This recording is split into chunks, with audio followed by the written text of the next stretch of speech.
बिस्मिल्लाहिर्रहमानिर्रहीम अस्सलाम वालेकुम। स्किल टेस्ट क्या होता है, पास करना लाजमी है कि नहीं, इसके मार्क्स कितने होते हैं, बेसिक्स मार्क्स कितने होते हैं और किन किन चीज़ों की वजह से फ़ेल हो जाता है, तो स्किल टेस्ट के बारे में मैं थोड़ा सा आपको तफसील से बयान कर देता हूँ। स्किल टेस्ट में आपको पहले सादा लफ्ज़ों में बताऊँ, इसी तरह है कि जैसे कि पाकिस्तान और इसके अलावा 16 ममालिक या 15 ममालिक जो साउथ कोरिया में वर्कर्स जाते हैं, उनमें कुछ ऐसे वर्कर्स चले गए जिनको स्किल का नहीं पता। स्किल से मुराद के नट अगर राइट साइड टाइट हो रहा है तो वो लेफ़्ट साइड टाइट करते थे, जैसे कि उनको कलर्स का पता नहीं चलता था। वहाँ पे पैकिंग का काम या चेकिंग का काम बहुत ज़्यादा मिलता है, तो चेक करने में शेड नज़र नहीं आता था कि ये ब्लू है और ये लाइट ग्रीन है, ये डार्क ग्रीन है। कलर ब्लाइंड वाले ये बात समझ सकते हैं।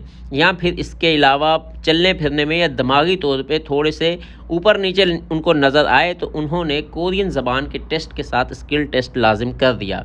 स्किल टेस्ट आपकी जहानत, आपके चलने फिरना मतलब फ़िटनेस ये ज़ाहिर करेगी कि आप वाकई में मेंटली तौर पे और हेल्थी तौर पे फ़िट हैं।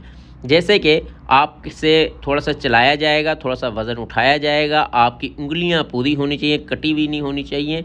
या फिर आप, क्योंकि मेडिकल टेस्ट में उंगली का कटा हुआ पता नहीं चलता है, तो इसमें आपका कलर ब्लाइंड का पता मेडिकल टेस्ट में नहीं चलता था। आपको यहाँ पे कलर ब्लाइंड नहीं पता, तो आप गूगल में जाके कलर ब्लाइंड लिखेंगे तो आपको मुख्तलिफ़ कलर तस्वीरें आएंगी, तो उनको आप चेक कर सकते हैं। यहाँ पे मुख्तलिफ़ रिंग्स जो हैं वो एक जगह से दूसरी जगह डालने हैं या निकालने हैं या नट टाइट करने हैं, मतलब कि वो आपका मेंटलिटी तौर पे आपका टेस्ट लेते हैं कि बंदा फ़िट है कि नहीं।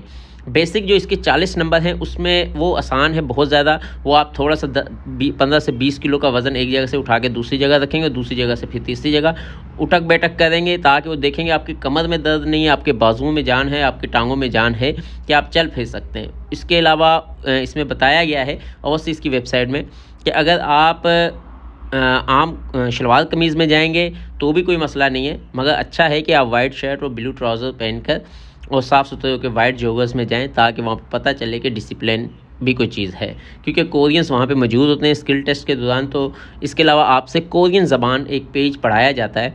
क्या आया कि टेस्ट तुक्के से तो पास नहीं किया, इसलिए थोड़ा सी मतलब कि 1 लाइन या 2 लाइन कोरियन ज़बान की पढ़ाई जाती है, क्या उसे पढ़ सकता है कि नहीं, क्योंकि कोरिया में जो मशीनें होती हैं उसमें टोटल कोरियन ज़बान लिखी होती है। तो अगर जिसको पढ़ना आती हो तो इजीली फ़ोन करके अपने भांजंग को, अपने देदी को फ़ोन करके बता सकता है कि यहाँ पर ये लफ्ज़ लिखा हुआ आ रहा है।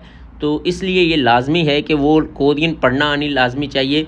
और थोड़ी सी हेलो हाय करते हैं स्किल टेस्ट में कि भाई आपका नाम क्या है, आप किस मुल्क से हैं और आप क्या काम करते थे, या इस तरह के छोटे मोटे 2-4 सवाल पूछेंगे, मगर ये बेसिक हैं जिसमें आपका चलना फिरना और आपका ज़बान का टेस्ट मतलब कि इंटरव्यू जिसको कह सकते हैं, ये बेसिक है, ये आना लाजमी है। बाकी मतलब कि फ़िटनेस थोड़ी सी भी लाजमी। इस तरह ये टोटल मार्क्स 100 हैं, 100 में से अगर आपके 60 मार्क्स भी आते हैं तो आप पास हैं। मगर इतना परेशान या वो होने की बात नहीं है। अगर आप मेंटली तौर पे फ़िट हैं और कॉन्फिडेंस होकर काम करते हैं तो आपको डरने की, घबराने की कोई ज़रूरत नहीं है। ये बहुत ही आसान और सादा सा होता है। मुश्किल उन्हीं के लिए होते हैं जो घबरा जाते हैं, जिनमें कॉन्फिडेंस नहीं होता है, या जिनमें वाकई कलर ब्लाइंड का मसला है, उंगली कटी हुई हो या 2 नंबरी करके उंगली कटी हुई हो, दस्ताने पहन लिए, या उंगली मतलब के ऊपर प्लास्टिक की उंगली चढ़ा दी कि उन्हें नहीं पता चलेगा। और अगर उन्हें पता चल गया तो आप 4 साल के लिए दोबारा कभी भी साउथ कोरिया के लिए अप्लाई नहीं कर सकते, पाबंदी लग जाती है।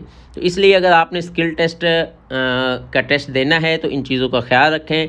कम से कम वॉक करें, आप 5 किलोमीटर तक वॉक करें अगर आपका टेस्ट पास हो जाता है तो उसके बाद, ताकि आपको आपका स्टेमिना या चलने फिरने में आपको सांस ना चढ़े। तो वो इन चीज़ों को नोट करते हैं, क्योंकि वहाँ पे काम करना है, वहाँ पे उन्होंने आपको बिठाना नहीं है। वहाँ पे उन्होंने आपको बोलना है कि भाई यहाँ से इस मशीन से उस मशीन में जाओ, उस मशीन से उस मशीन से माल उठाओ, वहाँ से उठा के पैकिंग करो, पैकिंग करके ये कर।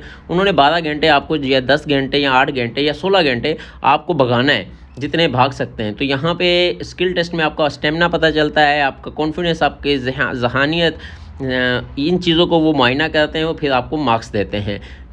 पास करना लाजमी है, ऐसा नहीं है कि आप स्किल टेस्ट फेल हो जाएंगे तो आप चाहे कोरियन ज़बान का टेस्ट पास भी कर लिया है तो आप कभी भी कोरिया नहीं जाएंगे। स्किल टेस्ट का पास होना लाजमी है। ये है कि अगर आपको बेसिक भी पास कर लिया तो आपके पासिंग मार्क्स में इसी नंबर शामिल होते हैं और फिर आपके डॉक्यूमेंट्स साउथ कोरिया जाते हैं। तो उस लिहाज से आपको कोरिया में बुलाया जाता है, वीज़ा दिया जाता है, वर्क वीज़ा।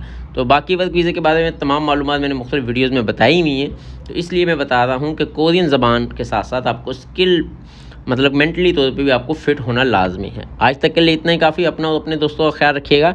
अल्लाह हाफिज़।